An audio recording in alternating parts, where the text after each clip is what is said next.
છોટાઉદેપુર જિલ્લાના અલીપુરા ગામના રહીશો હાથમાં ગામનો સરપંચનો ફોટો લઈ ગલી, શેરી તથા રસ્તા પર સરપંચને શોધી રહ્યા છે, પણ સરપંચ સાહેબ મળતા નથી.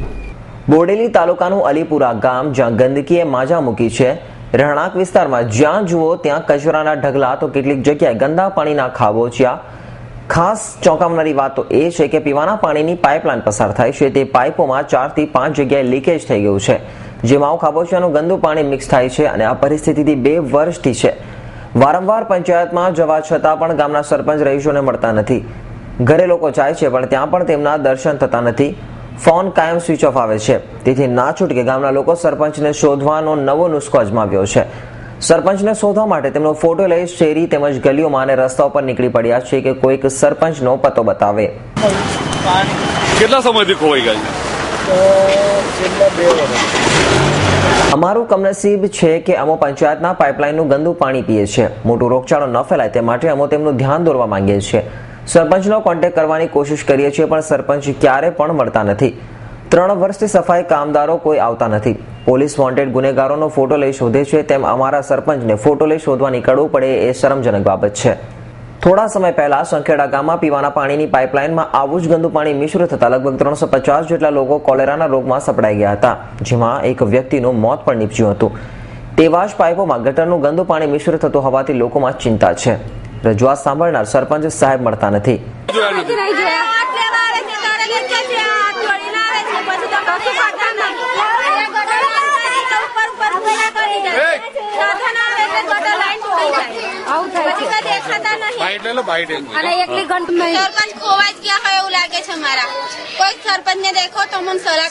અલીપુરા જે મેઇન લાઈન આવી છે તે ફાટી ગઈ છે. પાણી આવે ત્યારે પાણી બહાર આવે છે. પાણી બંધ થાય ત્યારે ગંદુ પાણી ગટરનું પાણી અલીપુરા વાળા પીએ છે. પંચાયતમાં રજૂઆત કરવા છતાં અમારું કોઈ પણ કંઈ સાંભળતું નથી.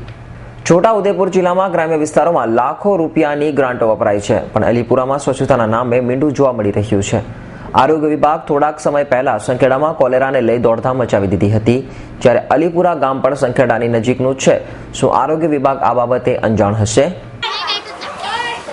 આ બેન કે છે સરપંચને જોયા, તમે જોયા છે કે નહીં જોયા? ના, નહીં જોયા. સરપંચને નહીં જોયા. કેટલા સમયથી નહીં જોયા? અહીં આવ્યા તો ચકમા વગર તારે દેખાતા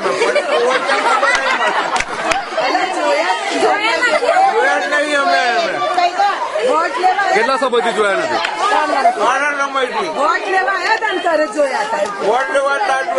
કેટલા વર્ષ થયા? વાયરલ ઇન્ફેક્શન, મેલેરિયા અને ડેન્ગ્યુ જેવા જીવલેણ રોગને લઈ રહીશોમાં ડર છે. તો શું આ બાબતે સરપંચ અંજાણ હશે કે પછી સંખેડા જેવી પરિસ્થિતિને રાહ દેખી રહ્યા છે? પંચાયતના સરપંચ ઉપર લોકોના આરોગ્યની મોટામાં મોટી જવાબદારી છે. અલીપુરાના લગભગ 5000 રહીશોના જીવની શું આ સરપંચને કાંઈ પડી જ નથી? વોટર વર્ક્સના ખુદ કર્મચારીઓ જણાવી રહ્યા છે કે લીકેજ વાલ્વને લઈ પાણી બહાર આવે છે. વાલ લીકેજ છે અને જૂનો છે, જેથી પાણી નીકળે છે. અને પંચાયતમાં પણ જાણ 15 દિવસથી કરાયેલ છે. આ ભાઈને તમે કઈ જોયા છે? અમે આ ભાઈને છે ને 3 વર્ષથી શોધીએ છે, પણ મળતા નથી. અમારા મેલ્લાની છે ને બહુ ગંદકી થઈ રહી છે. આજે કેટલા વર્ષ, 2 વર્ષથી 2.5 વર્ષથી પણ કોઈ અગાડી આવતું છે નથી. તો ફોટો લઈને ફરવાનું શું કારણ? શોધીએ છે એમને કે આ તમને કઈ મળી જાય તો અમને જાણ કરજે. પાણી છોડીએ ત્યારે પાણી બહાર નીકળે છે, રિપેરિંગ કરાવી દઈશું.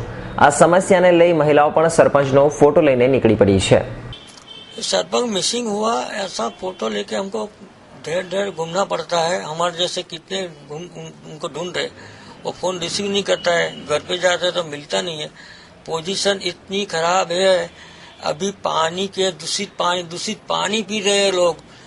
जो पानी पीने का आता है उनकी लाइन में गटर लाइन का पानी मिक्स होता है. बार बार बोला पंचायत के सत्ताधीशों को बोला कि भाई सरपंच नहीं मिलता है तो आप तो कुछ करो. तो वो भी बोलते हैं कि नहीं भाई सरपंच नहीं बोले जब तो हम कुछ नहीं कर सकते. इसलिए बार ये सरपंच को ढूंढ के उनकी 6 फुट की प्रतिमा लेके हम निकलने वाले हैं, ये जिसका निराकरण नहीं लाएंगे तो. और ये कचरे के ढेर लगे हुए हैं. कचरे पानी का इतना ढेर लगा हुआ है. हर एक सोसाइटी के अंदर बहुत बड़ी दुर्गंध. उनको फिर आरसीसी रास्ता बनाने में पड़ा है और इसलिए अब मिसिंग हुआ है तो क्या करे, उनको ढूंढना तो पड़ेगा ना. આ ફોટાવાળા ભાઈને જોયા છે જવામાં આવે તો અમને જાણ કરજો. પ્રાથમિક સુવિધા આપવામાં જરા પણ કચાશ નહીં રાખું તેમ જણાવીને વોટ મેળવી સરપંચ તો બની ગયા, પણ આજે લાપતા હોય લોકોએ સરપંચને શોધવાનો કાંઈ અલગ જ નુસ્ખો અજમાવતા આખા ગામમાં કુતૂહલતા જોવા મળી હતી. જોવાનું એ રહેશે કે લોકોનો આ કિમિયો કેટલો સફળ નીવડે છે. Iqbal Shaikh, S9 news, Chhota Udepur.